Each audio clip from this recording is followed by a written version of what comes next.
s'embrassent au mois de janvier car une nouvelle année commence. Mais depuis des éternités, n'a pas tellement changé la France. Passent des jours et des semaines, y'a que le décor qui évolue. La mentalité est la même, tous des tocards, tous des faux culs.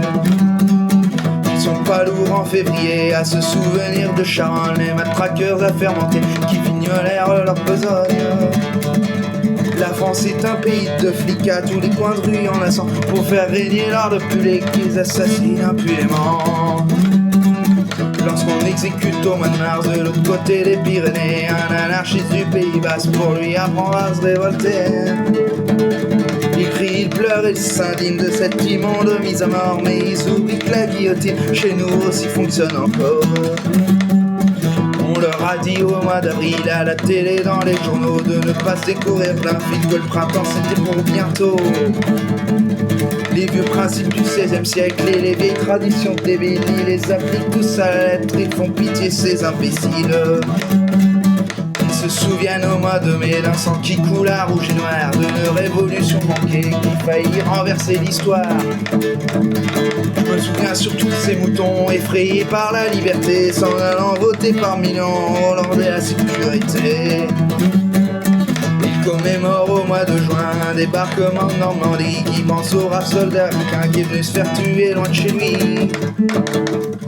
Ils oublient qu'à l'abri des bombes, les Français criaient fou de pétain, qu'ils étaient bien planqués à Londres, qu'il n'y avait pas beaucoup de gens moulins.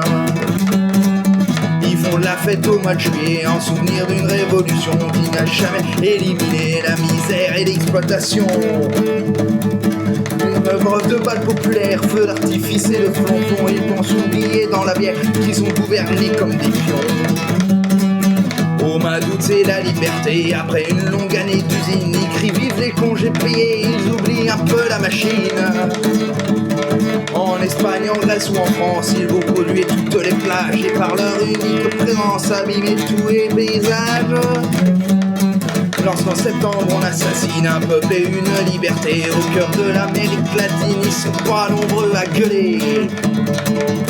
Un ambassadeur se ramène, bras ouverts, il est accueilli. Le fascisme c'est la gangrène à Santiago comme à Paris. Fini les vendanges en octobre et le fait raisin fermente en tonneau. Ils sont très fiers de leur vignoble, leur Côte-du-Rhône et leur Bordeaux. Ils exportent le sang de la terre un peu partout à l'étranger. Leur pinard et leur camembert, c'est leur seule gloire à s'étarer.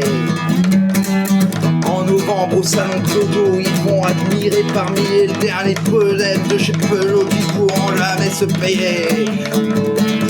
Là-bas